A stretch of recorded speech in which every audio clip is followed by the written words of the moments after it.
I really thought I was protecting a broken woman from a cruel world. I thought my cabin was her safe space, and I was her savior.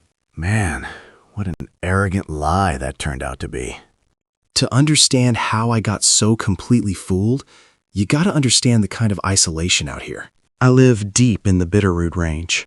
Out here, the cold doesn't just bite, it hunts. I came out here to get away from the noise and the endless backstabbing of society. I spent 10 years mastering this place. I honestly thought I knew everything there was to know about survival. And then, the autumn storm brought her right to my door. It was late October, and the first major blizzard hit us with an absolute vengeance. The wind was howling like a wounded animal. Sometime past midnight, I heard a sound that just didn't belong to the storm. It was this weak, rhythmic thumping against the heavy oak of my front door.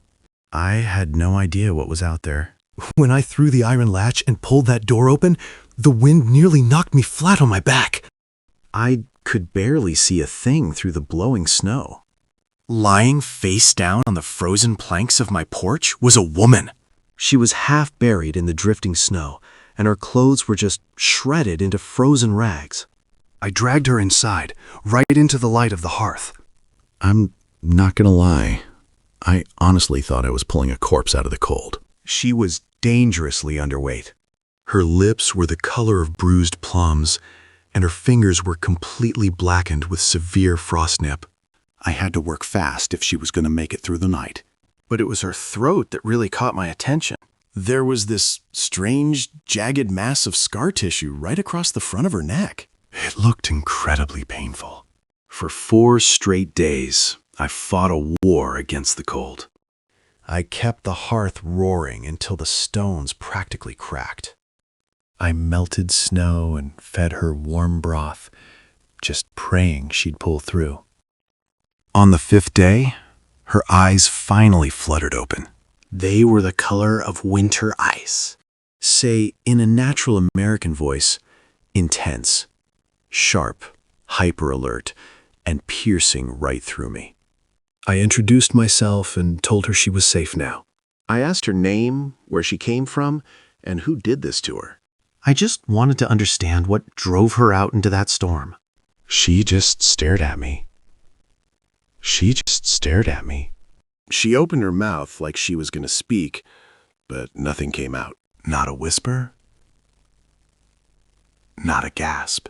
Just total, absolute silence. I figured the trauma had just broken her mind, or maybe that horrific scar on her throat had stolen her voice. I didn't push her. I told her she could stay as long as she needed. Over the next few weeks, she slowly got her strength back. She traded those frozen rags for heavy wool and fur.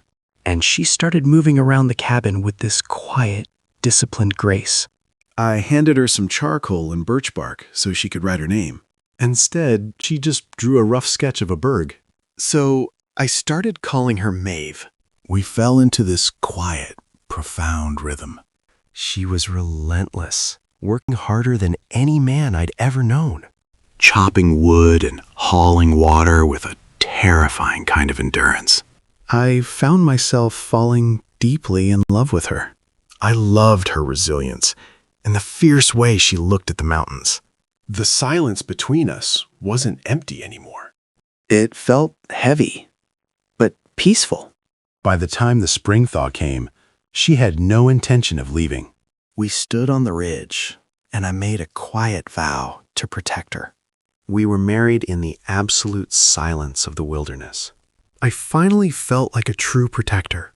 But as our second winter approached, the illusion of our peaceful life began to shatter. It started with small, strange behaviors. I noticed Maeve never walked the same path twice when gathering firewood. She was deliberately stepping in fresh, deep snow, exhausting herself just to make her movements unpredictable. In the wild, you always break a single trail through the snow to conserve energy. Doing otherwise is a good way to get yourself killed. I watched her from the porch, completely baffled. Why was she working so hard to hide her tracks? Then the supplies started going missing. We'd spent all summer preparing for the long freeze. But I'd go to the workbench and find coils of heavy hemp rope gone. Even my spare hunting knives vanished without a trace. Paranoia is a slow poison. When you live completely cut off from the rest of the world, the person sleeping next to you is your entire universe. When that person starts keeping secrets, the isolation magnifies your fear 100 times over.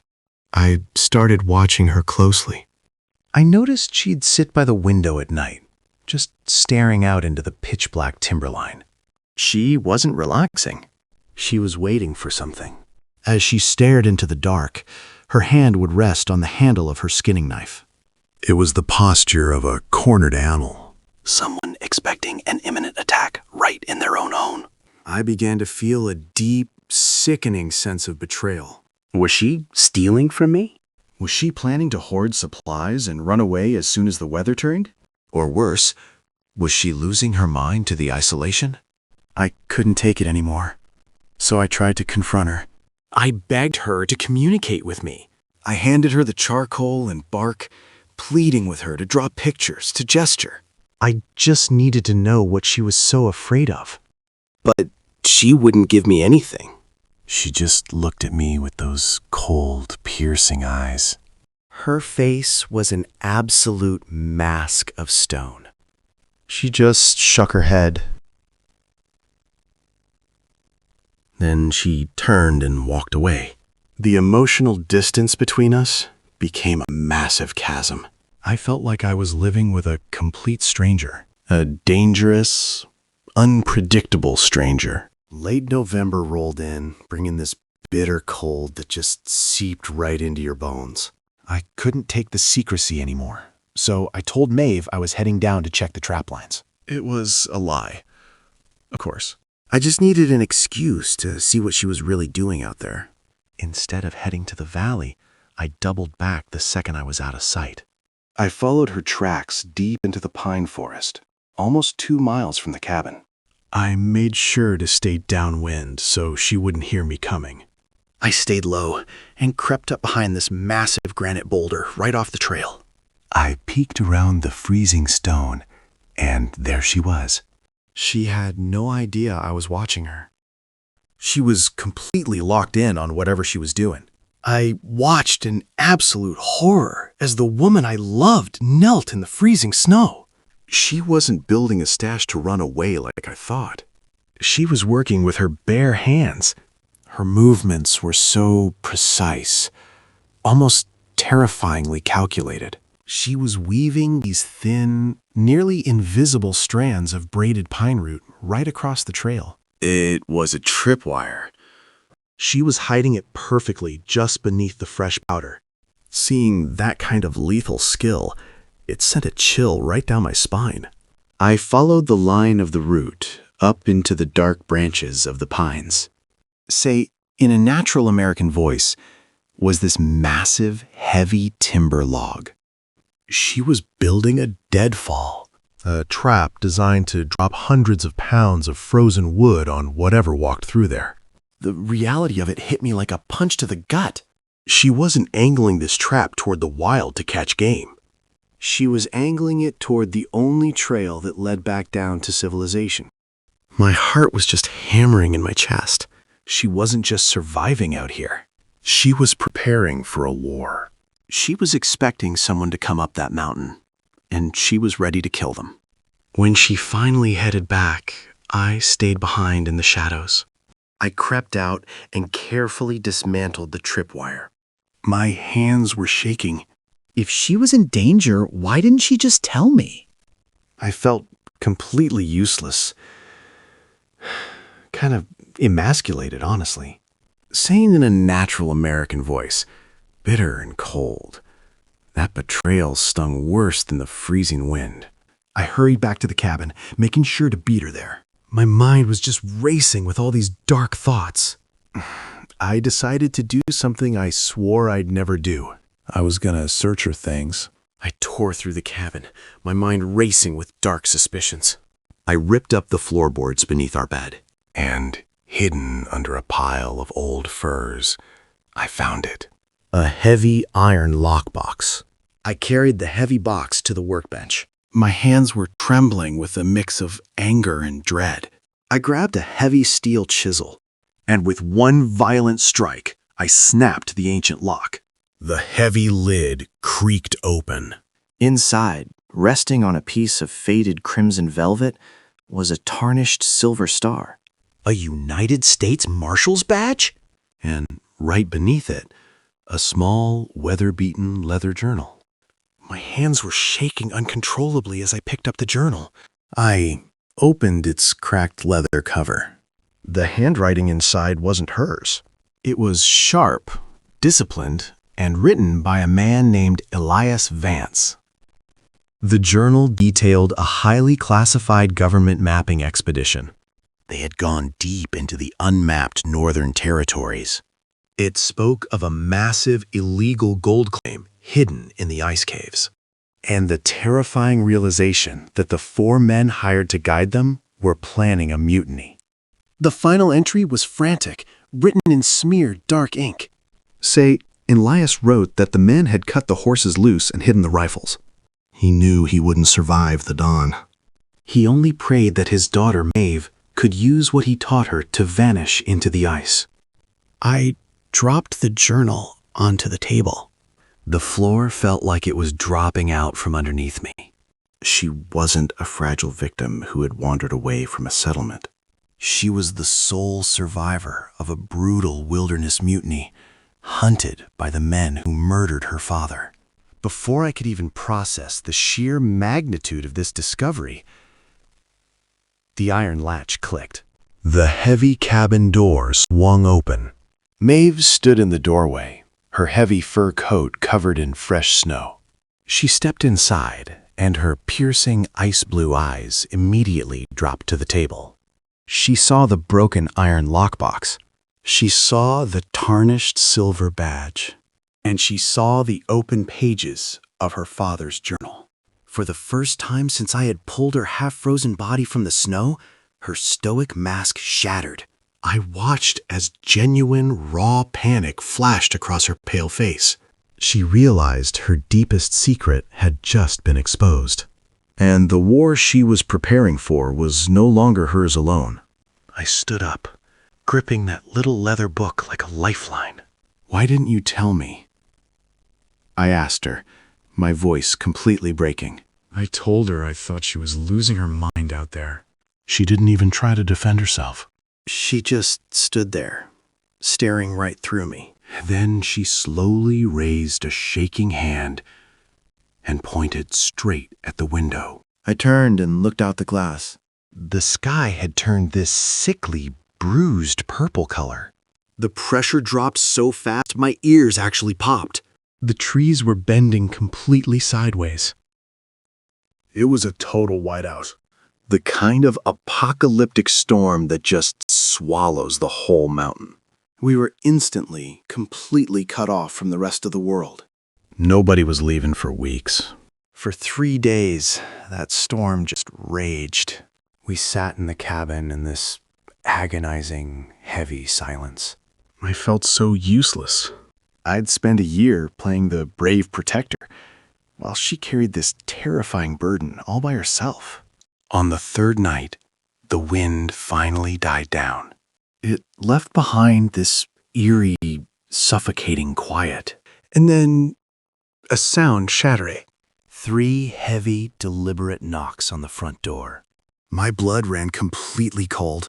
Nobody could have survived that storm unless they were already up here, hunting her.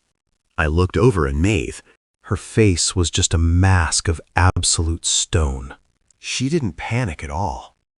She just reached out and grabbed her hunting knife. Without making a single sound, she stepped backward into the dark. She just melted right into the shadows of the cabin. Completely gone. My heart was hammering against my ribs. I grabbed my rifle off the wall and pulled the hammer back. I took a deep breath and walked slowly toward the door. I unlatched the iron and opened it just a crack. Standing there was a massive guy who looked like a walking corpse. His beard was caked in solid ice, and his hand rested right on a heavy revolver. The big guy croaked through the wind, his voice like grinding stones.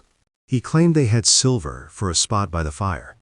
I hesitated, my mind racing. Say in a natural American voice, grim realization. If I turn them away, they'd just shoot me. I had to play along to see if these were the men from the journal. I told them to come inside but leave their iron by the door. They stepped in, brushing off the snow, but kept their weapons. I led them into the main room, the firelight flickering against the walls. The big guy rubbed his freezing hands together. As he warmed up, his sunken eyes started scanning the room, looking for something. His gaze stopped dead when it hit the heavy oak table. Sitting right there was the iron lockbox I'd broken open. He stared at the snapped latch. You could tell instantly he recognized it. Then, his eyes drifted over to the mantelpiece. They locked on to that little piece of birch bark where Maeve drew the bird. A terrifying smile spread across his lips. He knew exactly whose cabin this was. The man unbuttoned his heavy coat and took a slow step toward me. He dropped the desperate traveler act, his voice dropping to a whisper. He said they were bounty men, tracking a feral demon.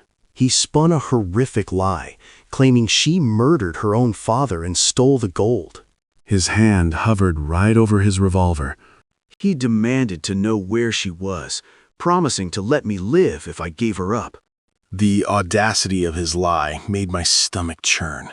I knew the truth because I'd read her father's journal. These were the mutineers who slaughtered him. They'd survived 2 years of hell just to tie up loose ends. I didn't hesitate for another second. I raised my hunting rifle, leveling the barrel right at his chest. I looked him dead in his sunken eyes and told him he was a liar. The massive guy just let out a dry, hacking laugh. He told me I was still gonna die. Then, with blinding speed, he drew his heavy revolver, ready to fire before I could even pull the trigger. Before he could even level that barrel at my chest, the whole cabin just erupted. Maeve didn't just step out of the shadows. She commanded the entire room. From the dark rafters above, a heavy glass jar came crashing down. Realizing the trap, it was packed with highly flammable pine resin she'd been rendering for months. It shattered right against the scorching iron of the wood stove. A massive fireball blew outward with a deafening roar. The blast instantly filled our small cabin with blinding light and choking black smoke. The searing heat completely blinded the men. The mutineers screamed in absolute panic. They lost their bearings and just started firing their heavy revolvers blindly into the thick smoke. The deafening roar of gunshots echoed off the timber walls. I immediately dove for cover behind the heavy oak dining table. I raised my rifle, desperately trying to lock onto a target. But I couldn't see a single thing through that dense, swirling black smoke. I didn't even need to fire a shot, because Maeve was already moving. She didn't use a gun to fight them. She used the very cabin she'd lived in, navigating the smoke like a ghost. Through all the chaos, I heard the sharp snap of braided sinew. Realizing the genius, it was a hidden tripwire she'd secretly strung across the floorboards in the dark. She had turned our home into a literal trap. The second man's heavy boot caught the invisible line, sending him pitching forward. He tripped hard, completely losing his balance. His revolver fired uselessly into the ceiling as he fell. Before the guy could even hit the ground, Maeve made her next move. She released a heavy iron cooking pot, suspended by a rope from the rafters. It swung down through the smoke with terrifying momentum. The heavy iron pot swung like a pendulum, striking the falling man right in the side of the head. The impact was brutal and precise. He was knocked instantly unconscious, crumpling to the floor without a sound. The leader finally realized what was happening. The smoke cleared, and he saw his buddy out cold. Panic hit him hard. He wasn't hunting a victim anymore. He was trapped with a ghost. He made a desperate break for the door.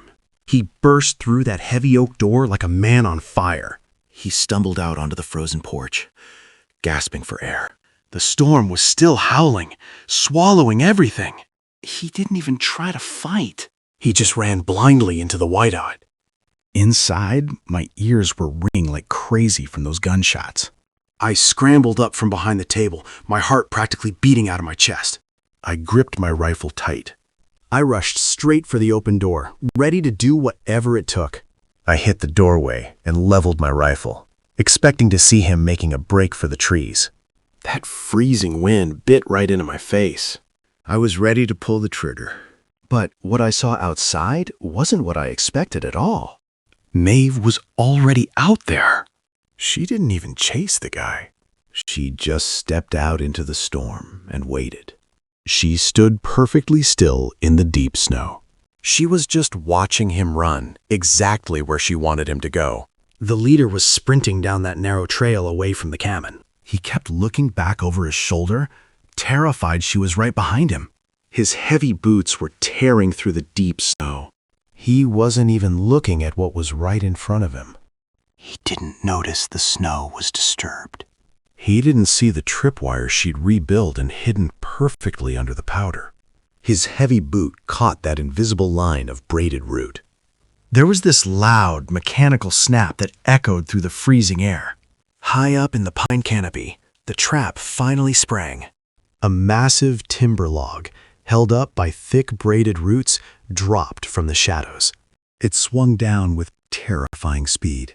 That deadfall cut right through the freezing air, aimed dead center at the trail. Brutal and sudden, the massive log hit him square in the chest with a heavy, sickening thud. The sheer force of that deadfall stopped him dead in his tracks. Say in a natural American voice, the impact literally lifted him off his feet, throwing his massive frame backward into the air. He was thrown hard into a deep snowdrift, the heavy log pinning him to the frozen ground. The silence that followed was absolute. The howling wind finally died down. Say in a natural American voice, the nightmare that hunted my wife for 2 years was over in less than 2 minutes. I walked slowly down the trail, boots crunching in the deep snow. Kept my rifle raised, just in case. But as the smoke drifted out the cabin door, I knew it was over. The guy was dead. That massive deadfall did exactly what it was supposed to do. The nightmare that haunted my wife for 2 years was over in 2 minutes. I finally lowered my Maeve. The adrenaline just kind of drained right out of me. The mountain went completely silent again, and I turned back toward the cabin. Maeve was standing up on the porch. She was covered in soot, breathing heavy from the fight. But when I looked into her eyes, they were completely calm. There wasn't a drop of fear left in her face. Just this deep, exhausting relief. I walked back up the steps and just dropped my rifle on the wood. I stood there looking at her, saying in a natural American voice, deep respect. This silent, unstoppable force of nature. All my pride and arrogance just vanished, and I reached out to her. I gently touched the jagged scars on her throat. Staring into her eyes right then, it hit me. The final piece of the puzzle finally clicked into place. I finally understood how she lost her voice. They didn't just leave her in the snow. They threw her into a glacial crevasse, and the freezing air destroyed her vocal cords while she climbed out. Her silence wasn't because her mind was broken. It was the physical price she paid to survive the impossible. She kept it a secret because she was trying to protect me. I pulled her in and held her tighter than I ever have. The cold wind was biting my face, but I didn't even care. I thought I was protecting her. But she was the one protecting me.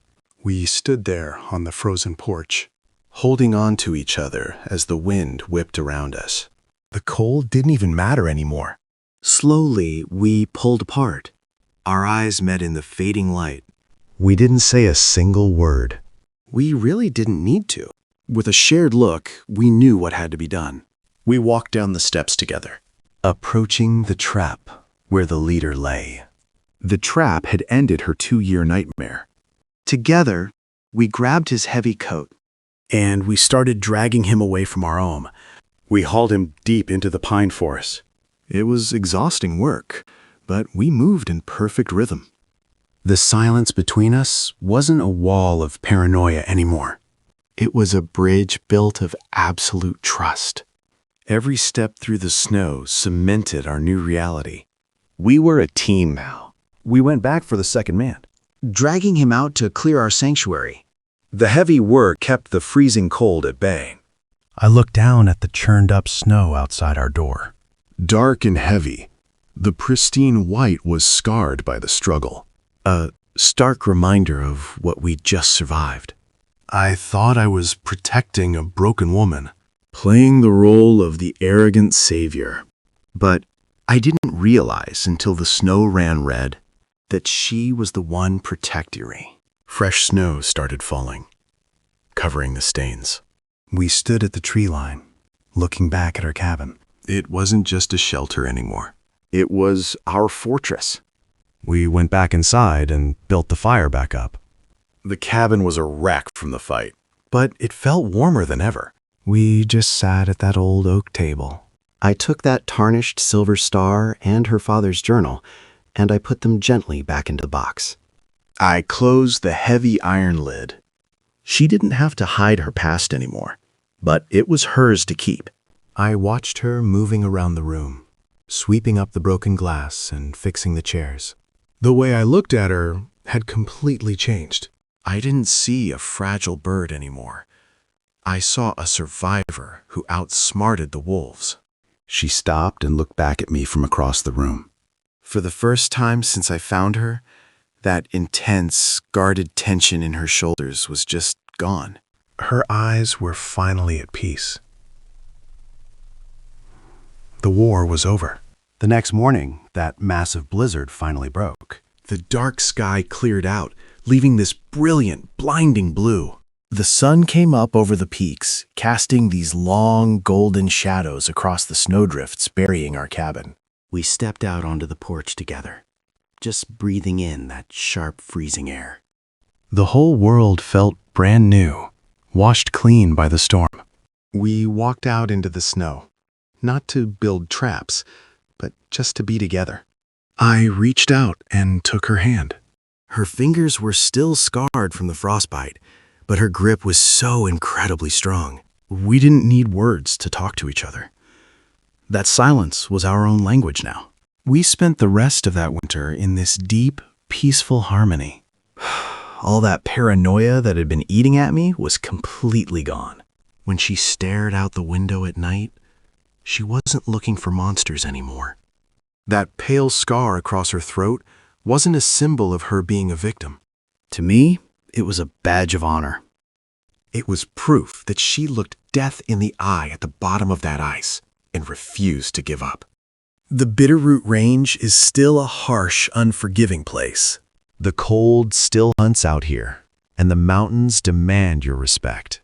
But I don't face it with the arrogance of a lonely man anymore. I face it alongside a woman who conquered the impossible. Life out here didn't magically get easier after that night, but the weight we carried had completely shifted. I went back to chopping wood and hauling water. Only now I didn't feel that crushing burden of being the sole provider. The wilderness was still trying to kill us, but we were finally fighting it together, as equals. Maeve still walked the tree line every day, But she wasn't moving like hunted prey anymore. She moved with the quiet authority of an apex predator. she was just patrolling her own territory. She knew every broken branch and every shift in the wind. These mountains belonged to her now. As for that heavy iron lockbox, we never spoke of it again. I wrapped it up in heavy canvas. Then I buried it deep beneath the floorboards, right where I found it. The silver star and her father's journal were finally laid to rest. They were just relics of a nightmare, and that nightmare couldn't touch us anymore. Our days turned into a masterclass in shared survival. We worked side by side in the bitter cold. Smoking venison, repairing the cabin roof, just getting it done. There was this profound efficiency to our silence. It was a rhythm built entirely on trust. I realized true protection isn't about shielding someone from the world. It's about standing shoulder to shoulder against the storm. Inside the cabin, things felt completely different. It wasn't a tense bunker anymore. It was a real home.